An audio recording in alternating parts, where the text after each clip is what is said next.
I had a conversation with No Thank You about our different approaches to our audiences, specifically how he likes to keep as much distance as possible from him and his audience, and how I tend to like to mingle and befriend audience members of mine because I see myself more as a person than a YouTuber or content creator.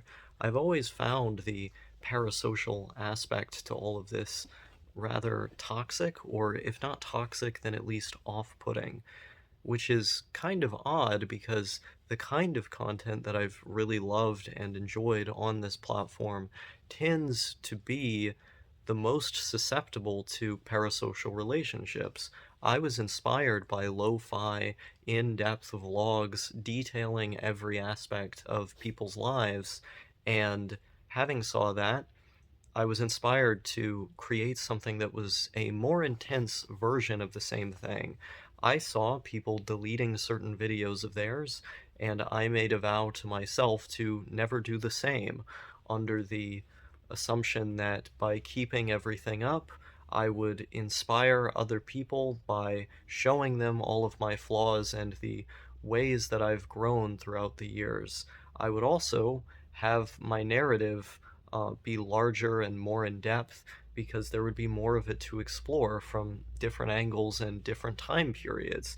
I feel no shame whatsoever about having videos up from when I was 14 and 15, for example, because those are just as much a part of the story as this is right here. And that is a fundamentally open approach. It's an approach based on as much openness as possible. And just about everybody I've ever met in person or online from these videos has told me the exact same thing, which is I am the same in my videos as I am in person or speaking to them directly. And that's always been my goal. It's been to codify whatever I am or whatever I'm like, to take all of those elements and put them together in a way that is most coherent, most coheres together in video form, because authenticity is deeply important to me. And so the purpose of taking this format to its logical extreme with keeping up all of the videos throughout the various periods of my life, with publishing as much as humanly possible, even the videos that might have a few more blemishes or might not be as interesting as they could be, with taking the lo-fi and slice of life approach, all of that is taking the format that I was initially inspired by and that I enjoyed a lot to its logical extreme. And I do that all the while attempting to portray myself in as accurate or as authentic of a light as I possibly can. So when I do befriend those people or speak to those people, they can have that aha moment where they go, wow, you're exactly the same as you are in your videos, which is true. I guess it's not so much that I'm against parasocial relationships entirely, because again, I just laid out the way that I'm really invested and inspired by content that is most susceptible to those kinds of audience dynamics. If I were totally opposed to them, then I wouldn't be making this kind of stuff at all, or I guess I would be, but only for myself, as in literally private videos uploaded somewhere. But I do make this stuff, and I make it very public, and I try my best to cast a wide net to reel in a few of those staggering fish, a few of those stragglers who might stick on by for the next upload that has a bit more obfuscation and strangeness to it. And I hopefully befriend those people, speak to them directly, because this project isn't so much a YouTube channel as it is a person with a YouTube channel. This project right here is me. I am the product. And by speaking to me, you're not speaking to a vessel by which content is delivered to you. You're speaking to a person who happens to be in content which is really just about themselves, which really just is an extension of themselves. That's always been the goal. And that's why I have the approach to my audience that I have, because all of you are people just as I am a person. And I don't see any of you as fundamentally different from me. I see you as exactly the same as me. People existing in the world with ideas and your own things to talk about, your own eccentricities and things to add to this beautiful place we call Earth.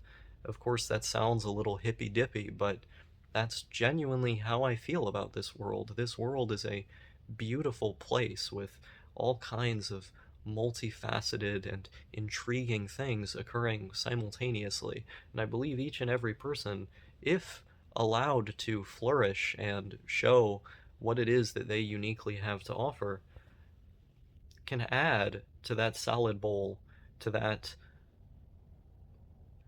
symphony of flavor, to that smorgasbord that is this world.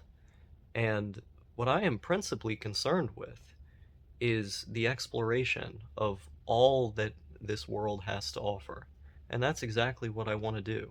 I consider this channel and my own existence as an entity, as a person, to be one small part of that. This is all part of the adventure. And when I get to speak with my audience head on and develop relationships with them, it's just me taking them on for the adventure that we're all already a part of. But my friend there believes that somehow this cuts back on the mystique, that this deletes the separation between the audience and the creator, and instead reveals the disappointing reality of who the creator is. But I see no difference between the person that I present in these videos and the person that I actually am. I am painfully vulnerable in these videos, sometimes to my own optical detriment.